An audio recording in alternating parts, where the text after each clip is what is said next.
ഹരേ കൃഷ്ണ. എല്ലാവർക്കും മാധവത്തിലേക്ക് സ്വാഗതം. അങ്ങനെ കഴിഞ്ഞ ദിവസം നമ്മൾ പാഞ്ചാലിയുടെ വസ്ത്രാക്ഷേപ കഥയാണ് പറഞ്ഞത്. അങ്ങനെ പാണ്ഡവർ വനവാസത്തിന് പോകുന്നു. 12 വർഷത്തെ വനവാസ കാലം, 1 വർഷത്തെ അജ്ഞാതവാസം. അങ്ങനെ പാണ്ഡവരുടെ 12 വർഷത്തെ വനവാസവും 1 വർഷത്തെ അജ്ഞാതവാസവും കഴിഞ്ഞിട്ട് അവർ തിരിച്ചു വന്നു. തങ്ങൾക്ക് അവകാശപ്പെട്ട രാജ്യം ദുര്യോധനനോട് ആവശ്യപ്പെട്ടു. അത് ചോദിക്കുന്നതിന് വേണ്ടി ദൂതനായി ആരാണ് പോയത്? സാക്ഷാൽ സർവേശ്വരനായ ശ്രീകൃഷ്ണ പരമാത്മാവാണ് പോയത്. സമ്മതിച്ചില്ല ദുര്യോധനൻ. രാജ്യം ചോദിച്ചു, കൊടുത്തില്ല. 5 ഗ്രാമങ്ങൾ ചോദിച്ചു, കൊടുത്തില്ല. 1 ഗ്രാമം ചോദിച്ചു, കൊടുത്തില്ല. 5 വീടുകൾ ചോദിച്ചു, കൊടുത്തില്ല. 1 വീട് ചോദിച്ചു, കൊടുത്തില്ല. സൂചി കുത്തുവാനിടം കൊടുക്കില്ല എന്ന് ദുര്യോധനൻ സർവേശ്വരനായ ശ്രീകൃഷ്ണ പരമാത്മാവിൻ്റെ മുഖത്തു നോക്കി പറഞ്ഞു. അതുകൂടാതെ ശ്രീകൃഷ്ണനെ, ദൂതനായി വന്ന ശ്രീകൃഷ്ണനെ പിടിച്ചു കെട്ടുവാൻ വരെ ഒരവസരത്തിൽ ദുര്യോധനൻ പറഞ്ഞു. ആ സമയത്താണ് ഭഗവാൻ ശ്രീകൃഷ്ണൻ സുദർശന ചക്രധാരിയായി മാറിയത്. ദൂതിന് വന്ന കൃഷ്ണനെ പിടിച്ചു കെട്ടുന്നത്, വധിക്കുന്നത് ധർമ്മമല്ല എന്ന് എല്ലാവരും ദുര്യോധനനോട് പറഞ്ഞു. അതനുസരിച്ചിട്ട് ദുര്യോധനൻ പിന്മാറി. അങ്ങനെ യുദ്ധം, മഹാഭാരത യുദ്ധം, ധർമ്മയുദ്ധം ആവശ്യമായി തീർന്നിരിക്കുന്നു. ദുര്യോധനൻ ഒരു തരത്തിലുള്ള സൗഹൃദത്തിനും സന്ധിക്കും വഴങ്ങിയില്ല. പാണ്ഡവരും കൗരവരും തനിക്ക് വേണ്ടപ്പെട്ടവർ. അവർ തമ്മിൽ നടക്കുന്ന യുദ്ധത്തിൽ താൻ ഒന്നിനുമില്ല എന്നുള്ള നിലപാടായിരുന്നു ആരെടുത്തത്? ബലരാമൻ എടുത്തത്. അതുകൊണ്ട് തന്നെ യുദ്ധം തുടങ്ങുന്നതിന് മുമ്പ് തന്നെ ഞാനിവിടെ നിൽക്കുന്നില്ല, ഞാനൊരു തീർത്ഥാടനത്തിന് പോവുകയാണ് എന്ന് പറഞ്ഞ് ബലരാമൻ പുണ്യദേവാലയങ്ങൾ സന്ദർശിക്കുന്നതിനായി പുറപ്പെട്ടു. പുണ്യതീർത്ഥങ്ങളിൽ സ്നാനം ചെയ്തും പുണ്യദേവാലയങ്ങൾ സന്ദർശിച്ചും ഒടുവിൽ അദ്ദേഹം എവിടെ എത്തിച്ചേർന്നു? മഹർഷികളുടെ തപോ സങ്കേതമായ നൈമിഷാരണ്യത്തിൽ എത്തിച്ചേർന്നു. ഗംഗാനദിയുടെ ഒരു പോഷക നദിയായ ഗോമതി തീരത്തിലാണ് നൈമിഷാരണ്യ പുണ്യമുനി സങ്കേതം. രാമൻ അവിടെ എത്തിച്ചേർന്നു. മാമുനികൾ ആദരപൂർവം എഴുന്നേറ്റു വന്നിച്ച് അദ്ദേഹത്തെ ഉന്നതമായ ആസനത്തിൽ ഉപവിഷ്ടനാക്കി. ആ സമയം നിങ്ങൾ ശ്രദ്ധിച്ചു കേട്ടുകൊള്ളുക. ആ സമയം ഋഷികളുടെ നടുവിൽ ഉന്നത ഒരു വീരാസനത്തിൽ സൂത പൗരാണികൻ ഗൗരവഭാവത്തിൽ ഇരിക്കുന്നു. അത് ബലരാമൻ കാണുകയാണ്. തന്നെ കണ്ടിട്ട് യാതൊരു ബഹുമാനവും പ്രകടിപ്പിക്കാതെ ആ ഇരുന്ന ഇരിപ്പിൽ തന്നെ ഉറച്ച് വലിയ ഘനഭാവത്തോടു കൂടി സൂതൻ ഇരിക്കുന്നു. അത് കണ്ടപ്പോൾ ബലരാമന് ദേഷ്യം തോന്നി. അദ്ദേഹം വിചാരിച്ചു, ദിവ്യന്മാരായ ഈ മഹർഷി പുങ്കവന്മാരെല്ലാവരും എന്നെ കണ്ട് ഭക്തിപൂർവം ബഹുമാനിക്കുന്നു. പക്ഷേ ഈ സൂതൻ യാതൊരാദരവും കാണിക്കാതെ വീരാസനത്തിൽ ഇരിക്കുകയും ചെയ്യുന്നു. ഇവൻ എന്തൊരു ധിക്കാരിയാണ്. ഈ മഹർഷികൾ ഈ അധമനെ എന്തിനാണ് ഈ വിധം പൂജിക്കുന്നത്?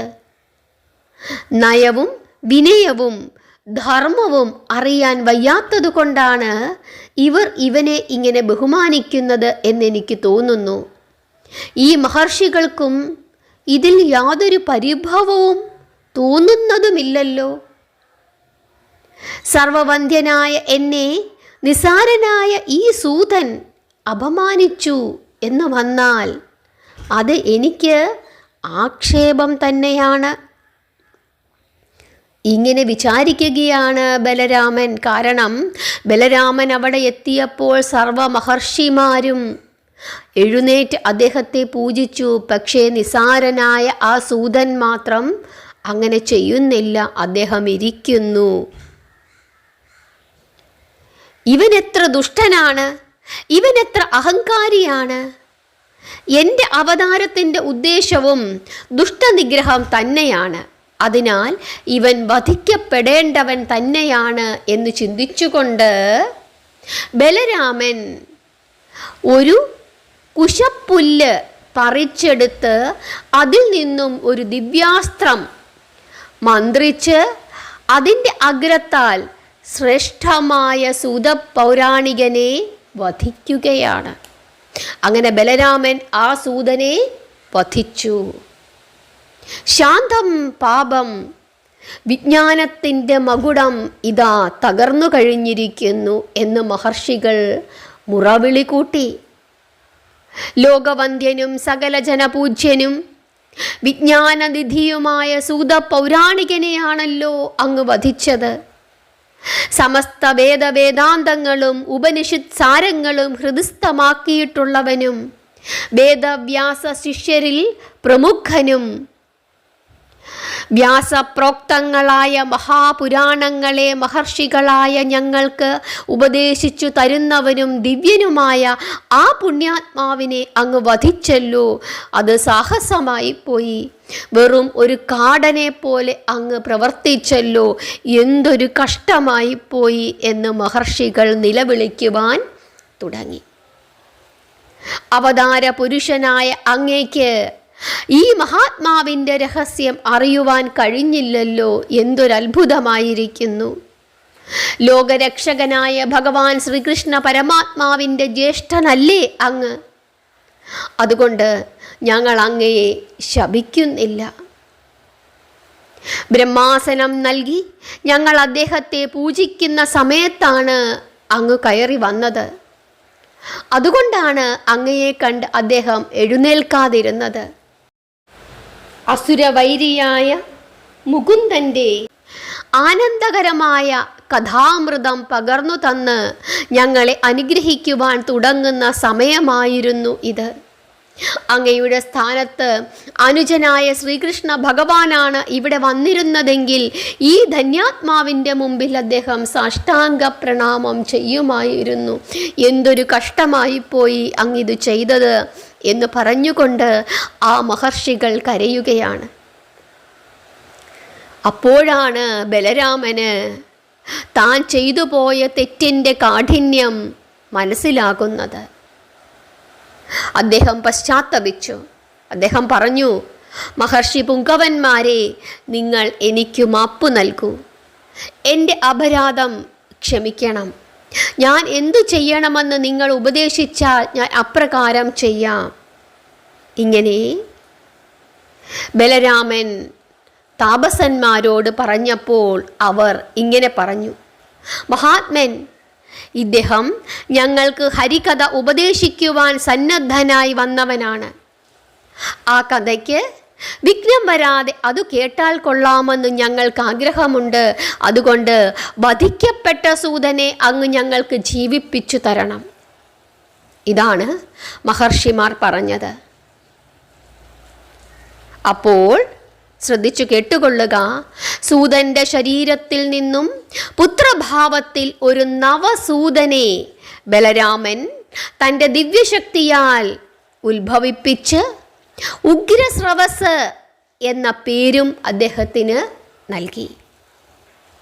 ഇദ്ദേഹം പുരാണ കഥകൾ പറഞ്ഞു നിങ്ങളെ എന്നും ആനന്ദിപ്പിക്കും. ഏതു കഥയും ഒരു തവണ കേട്ടാൽ പിന്നെ ഒരിക്കലും മറക്കാത്ത ഓർമ്മശക്തിയും ശ്രവണശക്തിയുമുള്ള ആളായിരിക്കും ഇദ്ദേഹം. അതിനാലാണ് ഉഗ്രശ്രവസ് എന്നുള്ള പേര് ഇദ്ദേഹത്തിന് നൽകിയത്. എല്ലാ പുരാണ കഥകളും വേദവേദാന്തങ്ങളും ഉപനിഷത്ത് സാരങ്ങളും ഇദ്ദേഹത്തിന് ഹൃദയസ്ഥമായിരിക്കും. ഇദ്ദേഹവും സൂത പൗരാണികനായി തന്നെ ഗണിക്കപ്പെടും. ആദ്യത്തെ സൂതനും രണ്ടാമത്തെ സൂതനായ ഇദ്ദേഹവും രണ്ടല്ല ഒന്ന് തന്നെയാണ്, ഇത് ഒരാൾ തന്നെയാണ് എന്ന് ബലഭദ്രൻ പറയുകയാണ്. അങ്ങനെ എല്ലാവിധ അനുഗ്രഹങ്ങളും നൽകി ബലരാമൻ അവരെ സന്തോഷിപ്പിച്ചു. ഹരേ കൃഷ്ണ. ഇങ്ങനെയൊരു കഥയും ഭാഗവതത്തിൽ പറയുന്നുണ്ട്. അതിനുശേഷം നൈമിഷാരണ്യത്തിൽ നിന്നും പിരിയാൻ തുടങ്ങിയ അവസരത്തിൽ മാമുനികൾ ബലരാമനോട് ഒരു സങ്കടം പറഞ്ഞു. എന്താണ് പറഞ്ഞത്? നിന്തിരുവടി, അവിടുന്ന് ഞങ്ങൾക്ക് ഒരു സഹായം ചെയ്തു തരണം. വൽക്കലൻ എന്ന ഒരു അസുരൻ്റെ ഉപദ്രവം മൂലം ഞങ്ങൾക്ക് യാതൊരു സൽക്കർമ്മവും ചെയ്യാൻ കഴിയാത്ത അവസ്ഥയാണ് ഇപ്പോൾ. ഞങ്ങളുടെ യാഗങ്ങൾ മുടക്കുകയും യാഗകുണ്ഠത്തിൽ രക്തം വർഷിച്ച് അശുദ്ധിപ്പെടുത്തുകയുമാണ് അവൻ്റെ സ്ഥിരമായ ജോലി. മായാവിയാണവൻ. അതുകൊണ്ട് ഞങ്ങൾക്കവനെ ഒന്നും ചെയ്യുവാൻ സാധിക്കുന്നില്ല. ഇങ്ങനെ ഒരു വിഷമം മാമുനികൾ ബലരാമനോട് പറഞ്ഞു. അപ്പോൾ ബലരാമൻ പറഞ്ഞു, വിഷമിക്കണ്ട, ഞാൻ വേണ്ടത് ചെയ്തു കൊള്ളാം എന്ന് പറഞ്ഞിട്ട് ഭഗവാൻ ബലഭദ്രദേവൻ അവിടെ നിന്നും ഇറങ്ങിത്തിരിച്ച് കാട് മുഴുവൻ അന്വേഷിച്ച് ഒടുവിൽ അവനെ കണ്ടുപിടിച്ച് തൻ്റെ കലപ്പ കൊണ്ട് അവനെ അടിച്ചു കൊന്നു. അങ്ങനെ വൽക്കലൻ എന്ന അസുരനെ ബലഭദ്രരാമൻ വധിച്ചു. അതുകണ്ട് സന്തുഷ്ടരായ താപസന്മാർ ഒരിക്കലും വാടാത്ത ഒരു താമരമാല ഭഗവാന്റെ ബലരാമൻ്റെ കഴുത്തിൽ അണിയിച്ചു. അത്യധികമായ ആനന്ദത്തോടുകൂടി ബലരാമൻ മുനികളോട് യാത്രയും ചൊല്ലി വീണ്ടും പല പല തീർത്ഥാടനങ്ങളിൽ സ്നാനം ചെയ്യുന്നതിനായി പോയി. പല പല പുണ്യതീർത്ഥങ്ങളിൽ സ്നാനം ചെയ്തും ദിവ്യസ്ഥലങ്ങൾ സന്ദർശിച്ചും സഞ്ചരിക്കുന്നതിനിടയിൽ കൗരവ പാണ്ഡവ യുദ്ധം അതിഘോരമായി നടക്കുന്നു എന്നും രണ്ടു പക്ഷത്തുള്ള മഹാരഥന്മാർ പലരും മരിച്ചു കഴിഞ്ഞിരിക്കുന്നു എന്നും പാർത്ഥസാരഥിയായി കൃഷ്ണൻ യുദ്ധക്കളം മുഴുവനും നിറഞ്ഞു നിൽക്കുന്നു എന്നും അദ്ദേഹം കേട്ടു. ഭൂമിയിൽ നിന്നും ദുഷ്ടന്മാരുടെ ഭാരം അങ്ങനെ കുറയട്ടെ എന്ന് അദ്ദേഹം വിചാരിച്ചു. ലോകോത്തരവും തത്വസമൃദ്ധവുമായ ഗീത ഉപദേശിച്ച് തൻ്റെ വിശ്വരൂപം ഭഗവാൻ പാർത്ഥന് കാണിച്ചു കൊടുത്ത പുണ്യദിനം എന്നായിരുന്നു. വൃശ്ചിക മാസത്തിലെ ശുക്ലപക്ഷ ഏകാദശി ദിവസമായിരുന്നു. അതിനുശേഷം തൻ്റെ ജ്ഞാനദൃഷ്ടിയിൽ ഭീമസേനനും ദുര്യോധനനും തമ്മിൽ ഗദായുദ്ധം നടക്കുന്നതായി ബലരാമൻ ദർശിച്ചു. ദുര്യോധനനോടുള്ള പ്രത്യേകമായ സ്നേഹം കൊണ്ട് ബലരാമൻ പെട്ടെന്നു തന്നെ യോഗശക്തിയാൽ ദ്വാരകയിൽ എത്തിച്ചേർന്നു. അവിടെ നിന്നും അതിവേഗം നാരദരും ഒരുമിച്ച് യുദ്ധരംഗമായ ദ്വൈപായന ഹൃദത്തിലേക്ക് എത്തിച്ചേർന്നു. യുദ്ധം ഒഴിവാക്കുവാനും ദുര്യോധനനെ രക്ഷിക്കുവാനും ബലരാമൻ ശ്രമിച്ചു. ഭീമനോട് അദ്ദേഹത്തിന് കോപം തോന്നി. കൃഷ്ണൻ അതിലിടപെട്ട് നയത്തിൽ ജ്യേഷ്ഠനെ തിരിച്ചയച്ചു. ലക്ഷക്കണക്കിന് ദുഷ്ടന്മാരെ നിഗ്രഹിച്ച് ഭൂമിയുടെ ഭാരം കുറയ്ക്കുന്നതിന് വേണ്ടി ഭഗവാൻ തെളിച്ച ഒരു പാതയായിരുന്നു ഭാരതയുദ്ധം. അതിനെ മുടക്കുവാനോ തടുക്കുവാനോ ആർക്കും സാധിക്കുമായിരുന്നില്ല. ഹരേ കൃഷ്ണ. ഇങ്ങനെയൊരു ഭാഗം ഭാഗവതത്തിൽ പ്രത്യേകമായി പറയുന്നുണ്ട്. ഇവിടെ തുടയിലടിച്ചിട്ടാണ് ഭീമസേനൻ ദുര്യോധനനെ വധിക്കുന്നത്. അത് യുദ്ധധർമ്മമല്ല. ഈ കാര്യം ചൂണ്ടിക്കാണിച്ചുകൊണ്ട് ബലരാമൻ ഭീമസേനനോട് കയർക്കുന്നുണ്ട്. ആ സമയം ഭഗവാൻ ബലരാമനെ അനുനയിപ്പിച്ച് തിരിച്ചുവിടുന്ന ഭാഗവും നമുക്ക് മഹാഭാരതത്തിൽ കാണാനായിട്ട് സാധിക്കും. കാരണം ധർമ്മയുദ്ധത്തിൽ നടന്ന എല്ലാ കാര്യങ്ങളും ശ്രീകൃഷ്ണ പരമാത്മാവിൻ്റെ ഇച്ഛയ്ക്കനുസരിച്ചിട്ടാണ്. കാരണം അത് നടക്കേണ്ടതാണ്. ഭഗവാൻ ഒരാൾ വിചാരിച്ചാൽ മതിയായിരുന്നു ഇവരെ എല്ലാം നശിപ്പിക്കുന്നതിനായിട്ട്. പക്ഷേ സർവേശ്വരൻ അങ്ങനെ നിശ്ചയിച്ചില്ല. ഓരോരുത്തർക്കും അവരവരുടേതായ ഉത്തരവാദിത്തങ്ങളും കടമകളും കൊടുക്കുകയായിരുന്നു ഭഗവാൻ. എല്ലാത്തിനെയും മുന്നിൽ നിന്ന് നയിക്കുകയായിരുന്നു ഭഗവാൻ. അതാണ് ഈ ഭാരത യുദ്ധത്തിലൂടെ നമുക്ക് കാണുവാനായിട്ട് സാധിക്കുന്നത്. ഭൂമിദേവിയുടെ ഭാരം കുറയ്ക്കുക എന്നുള്ളത് വളരെ അത്യാവശ്യമായ കാര്യമാണ്. കാരണം എൻ്റെ ഭാരം കുറച്ചു തരേണമേ എന്ന് പറഞ്ഞുകൊണ്ട് ഭൂമിദേവി ഒരു പശുക്കുട്ടിയുടെ രൂപത്തിൽ വിഷ്ണു ലോകത്തിൽ എത്തിച്ചേർന്ന് ഭഗവാൻ മഹാവിഷ്ണുവിനോട് സങ്കടം പറഞ്ഞതാണ്. അന്ന് ഭഗവാൻ ഭൂമിദേവിക്ക് വരം കൊടുത്തതാണ്, ഞാൻ ഉടൻ തന്നെ അതിനുള്ള നിവർത്തി ഉണ്ടാക്കിത്തരാമെന്ന്. ദൂതനായി കൗരവസഭയിൽ എത്തിച്ചേർന്ന ഭഗവാനെ ദുര്യോധനൻ പിടിച്ചുകെട്ടാൻ തുടങ്ങിയ ആ ഒരു നിമിഷത്തിൽ തന്നെ ഭഗവാൻ സുദർശനം എടുത്തതാണ്. അപ്പോൾ തന്നെ വേണമെങ്കിൽ ഭഗവാന് ദുര്യോധനനെ വധിക്കാമായിരുന്നു. പക്ഷേ ഭഗവാൻ അത് ചെയ്തില്ല. എന്തുകൊണ്ടാണ് ഭഗവാൻ അത് ചെയ്യാഞ്ഞത്? കാരണം യുദ്ധം അത് ആവശ്യമാണ്. ഭൂമിദേവിയുടെ ഭാരം കുറയ്ക്കുന്നതിന് വേണ്ടിയിട്ടാണ് ഭാരത യുദ്ധം നടന്നത്. ഇന്നും ഇതുപോലെയുള്ള യുദ്ധങ്ങൾ നമ്മൾ കാണുന്നുണ്ട്, ധർമ്മയുദ്ധങ്ങൾ. പ്രകൃതി തന്നെ നമ്മോട് യുദ്ധം ചെയ്യുന്നതും നമുക്ക് കാണാൻ സാധിക്കും, അല്ലേ? പ്രകൃതിക്ക് ഭാരം കൂടുമ്പോൾ, പ്രകൃതിയെ വല്ലാതെ കഷ്ടപ്പെടുത്തുമ്പോൾ പ്രകൃതി തന്നെ യുദ്ധം ചെയ്യും നമ്മളോട്. അപ്പോൾ നമ്മൾ പറയും, കാടും മേടും പുഴയുമൊക്കെ നശിപ്പിച്ചതിൻ്റെ ഫലമാണ് ഇപ്പോൾ അനുഭവിക്കുന്നതെന്ന്. അതും യുദ്ധം തന്നെ. പ്രകൃതി തിരിച്ച് നമ്മളോട് പ്രതികരിക്കുന്നതാണ്. നിങ്ങൾക്ക് മഹാഭാഗവതത്തിലെ ഈ ഭാഗമൊക്കെ മനസ്സിലായോ? മഹാഭാരതം വളരെ വിശദമായി നമുക്ക് മഹാഭാരതം എന്ന കഥ പഠിക്കുമ്പോഴാണ് ഈ യുദ്ധത്തിൽ നടന്ന പല പല കാര്യങ്ങളും നമുക്ക് വിശദമായി പഠിക്കാനായിട്ട് പറ്റുന്നത്. ഭാഗവതത്തിൽ മഹാഭാരത യുദ്ധമായിക്കോട്ടെ, അതല്ലെങ്കിൽ പാണ്ഡവരുടെയും കൗരവരുടെയും കഥയായിക്കോട്ടെ, ഇങ്ങനെയൊന്ന് പറഞ്ഞു പോകുന്നു എന്ന് മാത്രമേ ഉള്ളൂ.